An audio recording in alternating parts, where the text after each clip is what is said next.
Good morning. A SWAT raid at an apartment building just blocks away from City Hall. We have the latest on 2 people charged in that case. Chautauqua County's district attorney speaks out about trying murder cases on a shoestring budget. Plus, Dakota has a look at your Skyline weather forecast. That's News Now for Tuesday, May 9th, 2017. Live and on demand, it's Morning News Now with Justin Gould and Storm Hartman. Good Tuesday morning. It's 43 degrees with fair skies in Jamestown. I'm Storm Hartman. And I'm Justin Gould. Good morning, Storm. Chautauqua County's district attorney says that he feels like he's running a 3-ring circus. That's right, Justin. District Attorney Patrick Swanson didn't mince words when he spoke to Ryan Hedrick last week. Swanson says his office tried more than 1,000 felony cases last year, including 5 murder cases. As his staff gets ready to prosecute several high-profile cases, Swanson says he hopes he'll be ready for the many challenges that lie ahead. When you only have a staff of 9 and you're handling 1,000 felonies a year, it makes things difficult some days when we're trying to put these together. We have Robbins, the Keith Robbins homicide trial is scheduled next month, so we are very active here and very busy. But one of the things I hope to accomplish in my time here is to get another attorney or 2 on board so that we can give the attention that each case needs. You can read more about the financial struggles of the district attorney's office right at WNYNewsNow.com. Cocaine, methamphetamine, and marijuana were discovered following a SWAT raid in an apartment building in Jamestown on Monday. Police Captain Robert Samuelson spoke to Ryan Hedrick minutes after police kicked in the door.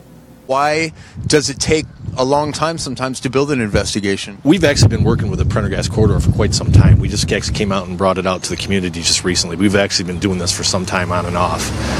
Recently, after the homicide last June, where O'Brien Ramos was shot and killed on the porch, we stepped up our efforts after that point. But we were actually doing it before that as well. Do you believe that the person that did that is still within the area? Yes, we do. We believe that person is there. We believe there's somebody out here who does have information that we need. We do know that there was one witness on the porch when this incident happened, and we're still looking for that person to come forward to assist us. Justin, the suspects arrested in Monday's raid are due in court at any minute. Our Ryan Hedrick is standing by with a live report. Well, that's right. We are in front of Jamestown City Court, where in about 2 or 3 minutes, Mariah Snyder and Mark Mayo will be arraigned on drug trafficking charges. Yesterday, a SWAT raid at apartment 37 in the Cameo apartment shortly before 2 p.m.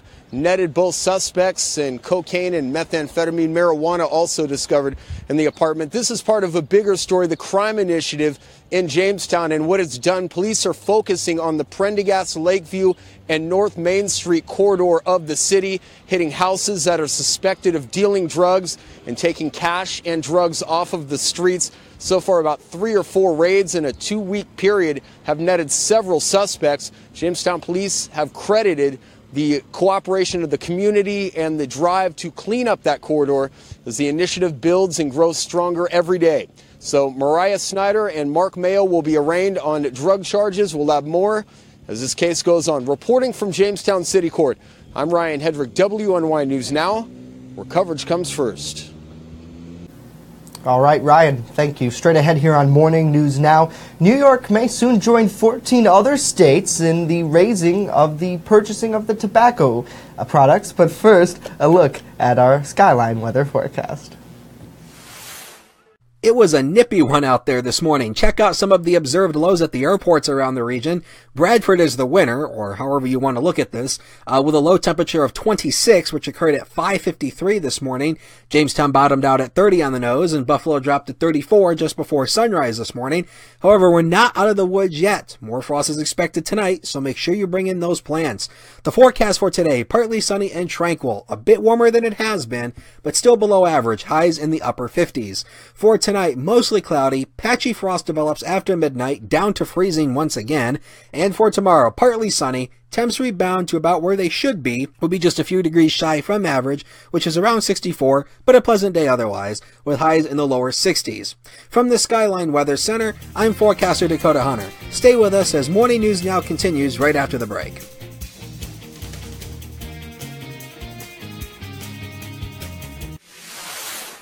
EagleZip.com is your local one-stop shop for all of your home and business computer needs. Located on Fluvan Avenue Extension, just outside of Jamestown, EagleZip.com sells and services all brands of desktops and laptops, as well as servers and network equipment for your business. All new computer sales include transferring your data from your old computer plus a 2-year warranty. Call EagleZip.com today. Stop by EagleZip.com today and let us make computers easy for you.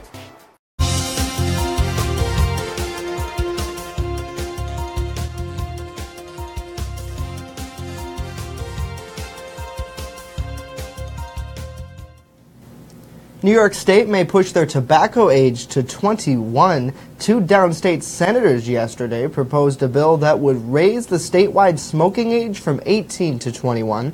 The law would not only ban controversial cigarettes, but also e-cigarettes and chewing tobacco statewide. According to Roswell Park Cancer Institute, 28,000 New Yorkers die each year as a result of tobacco-related illness. Raising the minimum age to buy tobacco products has already happened in several counties, including Chautauqua. 14 states nationwide have already raised that age to 21. And 8 frat brothers at Penn State face manslaughter charges after a night of heavy drinking that resulted in the death of a fraternity pledge. A grand jury stressed that his death was more than just an unfortunate accident. Andrew Spencer with the story. A grand jury called the death of 19-year-old Timothy Piazza the direct result of reckless conduct and a reckless disregard for human life. These young men deserve to be punished. An attorney for Piazza's family described the details in the grand jury's report as chilling. The forced drinking. This wasn't a young man who went and just consumed alcohol. He was in a forced hazing ritual. Piazza died 2 days after a party at the Beta Theta Pi fraternity house at Penn State. According to prosecutors, he died from a traumatic brain injury, the result of several falls, including one fall down a flight of basement stairs. The investigative report describes one man urging Piazza's frat brothers to call 911 and get him to the hospital. In response, he is shoved and told they had it under control. The call to 911 wasn't made until the next morning. The university's president called the series of events sickening and difficult to understand. Beta Theta Pi has since been banned from operating a chapter at Penn State. It's heartbreaking all around. There's no winners. We don't win by even charging these young men, because the only win is for him to be alive. I'm Andrew Spencer reporting. 18 members of the fraternity now face charges. 8 of them are now charged with involuntary manslaughter. The city of Jamestown is celebrating Arbor Day this Wednesday with a tree planting ceremony. Jamestown Mayor Sam Teresi invites residents to join him and other city council and other officials at 1:30 outside the Russell E. Dietrich Jr. Park along Falconer Street.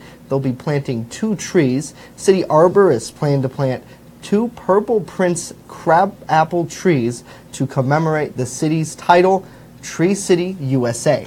And now, Storm, the mayor's office says that the program sponsored by the U.S. Forest Service has given Jamestown that title for the past 36 years. So lots of trees. Yeah, that's definitely an interesting fact. I didn't know we were labeled Tree City, USA for that, especially for that long. Either. Oh, yeah. I mean, and the city does have a lot of trees. I mean, we have this beautiful Riverwalk that's coming in with trees there. You look at like the Willard Heights neighborhood, the north side, even the south side of Jamestown, you know, tons of parks and trees. So Jamestown is a beautiful place, but especially on a day like today with a lot of sunshine and temperatures rising as we speak. So it should be nice. Yeah, hopefully it will. Well, we will get out there, and we'll be back tomorrow with another edition of Morning News Now. In the meantime, follow us on social media at WNY News Now. It's where coverage comes first.